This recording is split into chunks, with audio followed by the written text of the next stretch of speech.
अस्सलामुअलैकुम, welcome to RJ Iman channel. नाजरीन, हमारे चैनल पे आपको मिलेंगी इंफॉर्मेटिव न्यूज़, हर वो न्यूज़ जो आप जानना चाहते हैं, हर वो न्यूज़ जो ट्रेंड कर रही है, जो इस टाइम पे स्क्रॉल कर रही होगी, हम आप तक उसको पूरी हकीकत के साथ, पूरी सॉलिड प्रूफ के साथ आप तक पहुंचाएंगे ताकि आपके इल्म में मज़ीद इजाफा हो। लेकिन इन सब चीज़ों से पहले आप हमारा चैनल सब्सक्राइब करना मत भूलिए, इसको लाइक करना, इस वीडियो को लाइक मत करना मत भूलिए और बेल आइकन को दबाना मत भूलिए ताकि हमारी जो भी न्यू वीडियो हो वो आप तक पहुंच सके। नाज़रीन, आज के वीडियो में हम आपको बताएंगे कि उस्मा खान कौन है, और ये आपने 2-3 रोज़ से देखा होगा, स्क्रॉल कर रही है उस्मा खान केस की स्टोरी। तो आज की वीडियो में मैं आपको रियलिटी बताऊंगी कि बेसिक क्या है, उस्मा खान का इशू क्या था, हुमा खान कौन थी और उस्मान मलिक कौन है, और हसन न्याजी का इस केस के साथ क्या इन्वॉल्वमेंट है। और मलिक रियाज की ज़ाहिर बात है उनकी बेटियों का ही जिक्र इसमें है सर फहरिस्त, तो उनका भी बताऊंगी कि वो यहाँ पे किस वजह से आई। सबसे पहले नाज़रीन, हम आपको ये बताएंगे कि हमारा मकसद जो है, हमारा पर्पस जो है, वो किसी को गलत साबित करना, किसी को सही साबित करना नहीं है। हम किसी के साथ नहीं हैं, हम सिर्फ सच और झूठ को आपके सामने रख रहे हैं ताकि आप उसमें डिफ्रेंशिएट कर सकें। जैसे आपको पता है कि पूरे यूट्यूब पे जो है वो ये स्क्रॉल कर रही है जिसके किस तरीके से उनको शदीद तशद्दुद किया गया उन पर। हमारे पास अगर पावर है, देखिए फैमिली का इशू, फैमिली की जो भी प्रॉब्लम्स होती हैं वो एक घर की चार दीवारी के अंदर होती है, लेकिन आप जब उस घर की चार दीवारी से हटकर किसी दूसरे के घर में जाके धावा बोल देते हो, आप उसको मारते हो, आप अपने पैसे की पावर दिखाते हो, तो फिर वो एक फैमिली का इशू नहीं रह जाता, वो फिर एक इस्टेब्लिशमेंट पे चीज़ चली जाती है। अब आमना उस्मान का अगर जिक्र किया जाए और मलिक रियाज की बेटियों का अगर जिक्र किया जाए तो ठीक है, इनके पास पैसा है, इनके पास पावर है। अगर उस्मा खान का जिक्र किया जाए, अगर सपोज वो गिल्टी भी है,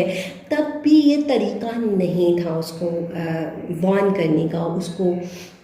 सारी चीज़ें कहने का। बकौल आमना उस्मान जो उन्होंने गुज़श्ता रोज़ जो है वो उन्होंने यूट्यूब के ऊपर आके उन्होंने बताया लोगों को, उसमें क्या बताया गया, उन्होंने कहा कि जी मेरे घर को ख़राब किया जा रहा था और मैंने घर को बचाने के लिए। देखिए, ये तो आपका ठीक है राइट बनता है, लेकिन आपका राइट बनता है अपने हस्बैंड पे, आप उसको अपने घर को ठीक करें, आप उनको मना कर दिए, आप किसी तीसरे के घर में जाके इस तरीके से। और अगर आप लोगों ने वीडियोस देखी हो, अगर आप लोगों ने वो लैंग्वेज सुनी हो, तो वो कहीं पे भी, किसी भी जगह पे, किसी पढ़ी लिखी खातून की, किसी सोबर खातून की, किसी अच्छे घराने से ताल्लुक़ रखने वाली खातूनों की लैंग्वेज नहीं लग रही थी। इस तरीके से बोला जा रहा था कि इनको मारें, इनको गार्ड्स को कहा जा रहा था कि इस तरह के करें, तो मतलब ये सारी चीज़ें बहुत ही गलत थी। अगर आपकी मेंटली इंटेंशन सही थी, अपने हस्बैंड को रोकना था, अपने घर को बचाना था, अपनी शादीशुदा लाइफ को सिक्योर करना था, तब भी ये अप्रोच बिल्कुल गलत थी। आप किसी तीसरे के घर में जाके नहीं मार सकते थे। और सबसे जो मुझे गलत चीज़ लगी, जो सबसे बुरी चीज़ लगी इस पूरे इस वीडियो में, इस पूरे उसमें, कि देखिए कहते हैं कि मज़लूम जहाँ पे होता है, चाहे उसकी गलती है या नहीं, लेकिन जहाँ पे मज़लूम हो जाए ना, वो जहाँ पे आप देखो कि वो हम ज़्यादा हैं, हमारी तादाद ज़्यादा है, वो बंदे कम हैं, या वो लड़कियां हैं ना, 2 लड़कियां थी, वो कुछ नहीं कर सकती, तो आप वहाँ पे अपनी हकमियत को ना दिखाओ। आप वहाँ पे जिस तरीके से बोला जा रहा था कि इस तरह करो, अपने गार्ड्स के ऊपर, अपने गार्ड्स के सर पे, अपने पैसे के सर पे, पावर के सर पे जो है वो ये सारी चीज़ें बोली जा रही थी, ये सबसे घटिया चीज़ थी। दूसरी ये चीज़ कि अगर आप अमीर हो, अगर आपके पास पैसा है, it's okay, it's not meant that कि आप जो है वो कानून को अपने घर का जो है वो माली समझ लो। जिस तरीके से उस वीडियो में बोला जा रहा है कि आईएसआई को बुलाओ, इनको उठा के ले जाए, मतलब क्या आपके पास पैसा है तो जो इदारे हैं वो आपके घर की मलकियत है क्या, वो आप इस तरीके से बोलो? तो मेरे नज़दीक तो नाज़रीन ये जो है वो सरासर गलत चीज़ है। अगर उस्मा खान गिल्टी भी है तो भी ये गलत तरीका था वार्न करने का। यदि वार्न किया तो वार्न करने का ये तरीका नहीं था। आप किसी तीसरे बंदे को ब्लेम नहीं कर सकते। आपको सबसे फर्स्ट प्रायोरिटी होती है आपकी फैमिली, आपका घर, आपका हस्बैंड, आप उसको मना करते। एक ये चीज़। अच्छा, दूसरी चीज़ जो ये थी कि उस्मा खान ने अब कॉन्फ्रेंस किया, ज़ाहिर बात है सामने चीज़ है, जब हक़ाइक़ सामने आए तो उन्होंने भी बोलना था। उन्होंने कॉन्फ्रेंस की, उन्होंने कहा कि जी हम जो है वो किसी, अगर ये मुझसे माफ़ी मांग लेती हैं सब कुछ करने के बाद, पहले पहल तो उनकी एफआईआर दर्ज ही नहीं हो रही थी कि सारी बात है, पैसे वाली पार्टी थी तो एफआईआर कहाँ पे उनकी दर्ज करने देनी थी। उसके बाद जो है वो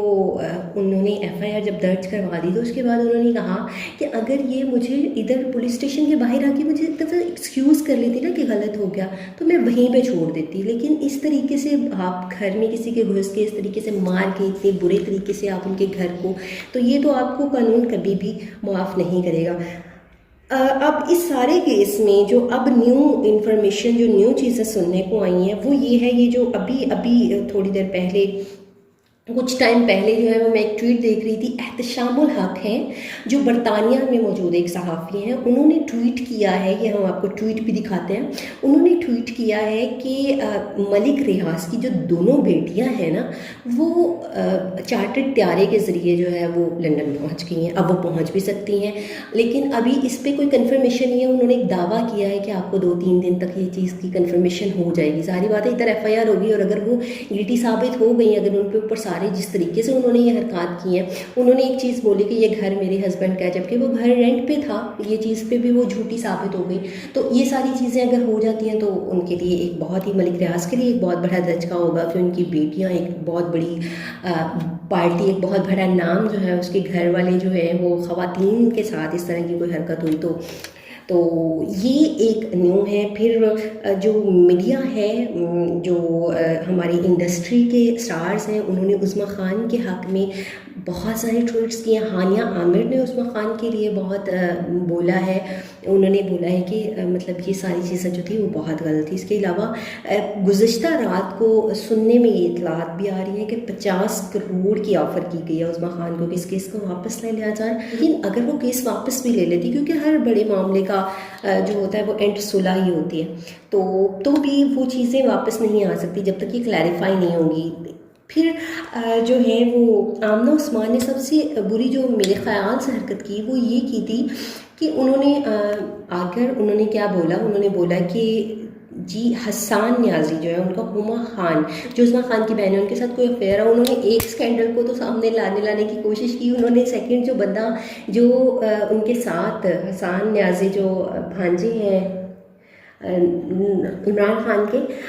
उन्होंने जो बंदा उसमें इन्वॉल्व है, जो बंदा उनका मुकदमा लड़ रहा है, जो उनका वकील है, उन्होंने बैरिस्टर हसन न्याजी के ऊपर भी ये नई एक एलिगेशन लगा दिया। तो अब इस मामले में क्या सच है क्या झूठ है ये तो गुजरते हुए वक्त ही बताएगा, ये तो आने वाले कुछ दिन में आपके सामने सच झूठ आ जाएगा। लेकिन अब इस वीडियो को देखने के बाद आपने